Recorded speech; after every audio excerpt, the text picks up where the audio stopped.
Assalamualaikum, selamat pagi teman-teman.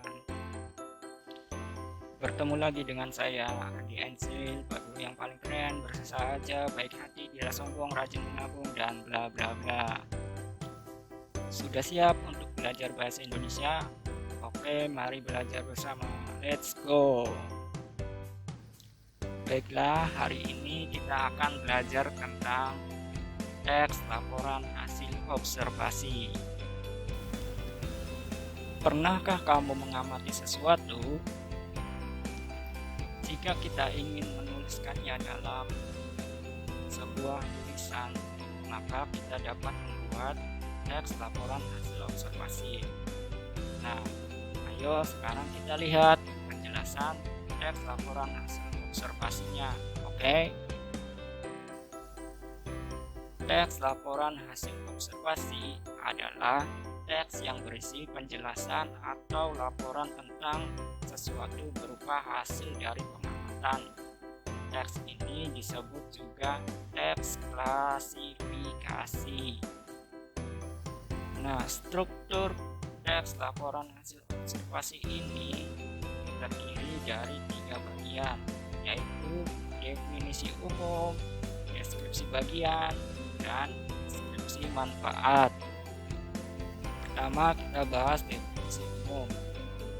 Dewasa ini, pendidikan kreatif sastra mencoba membelajarkan peserta didik untuk mau dan mampu menulis karya sastra. Salah satunya mampu menulis puisi. Hampir semua orang suka membaca puisi karena puisi biasanya berisi luapan perasaan manusia terhadap apa yang dipikirkan dan dirasakan penulis melalui kata-kata yang padat namun indah.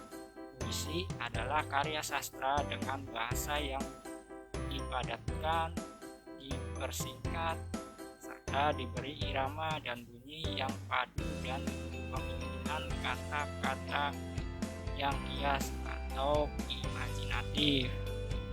Nah, kemudian kita ke contoh deskripsi bagian. Pada dasarnya, puisi terbagi atas 2 macam, yaitu puisi lama dan puisi baru. Contoh puisi lama seperti pantun, syair, ridam, dan lain-lain.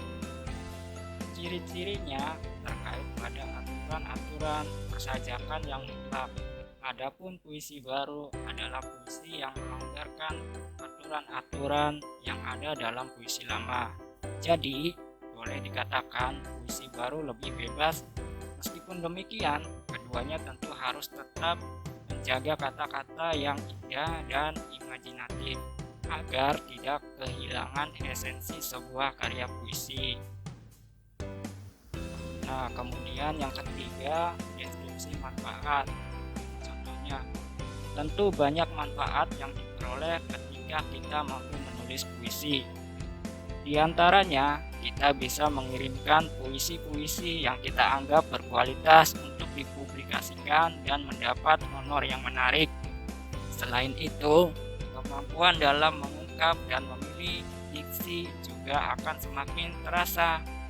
Hal yang paling penting adalah ketika seorang mampu menulis puisi secara baik, maka hal itu mencerminkan kepekaan seseorang menafsirkan setiap peristiwa yang dilihat dan dialaminya. Kemudian, ciri-ciri teks laporan hasil observasi.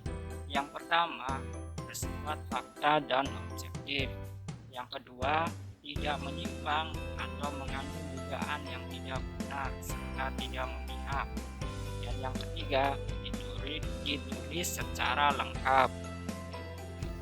Kemudian, kaidah kebahasaan teks laporan hasil observasi. Yang pertama, menggunakan frasa nomina yang diikuti kata pendeskripsian. Contoh, polusi air merupakan salah satu penyebab kematian. Yang kedua, menggunakan verba relasional, misalnya merupakan, adalah, yaitu, digolongkan, meliputi, termasuk, terdiri atas. Yang ketiga, menggunakan kata penghubung yang menyertakan tambahan dan serta perbedaan dengan pilihan atau persamaan, sebagaimana seperti halnya pertentangan, contohnya tetapi atau namun.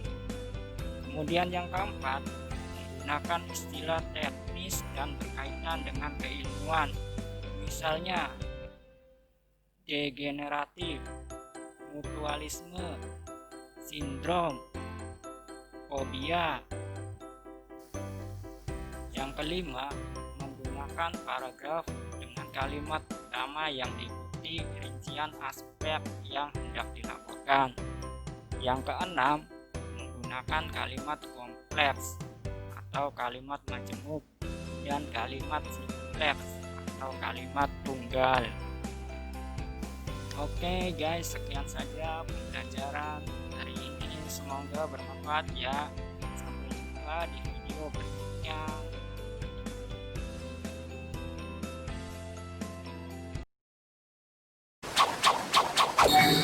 口寄せの術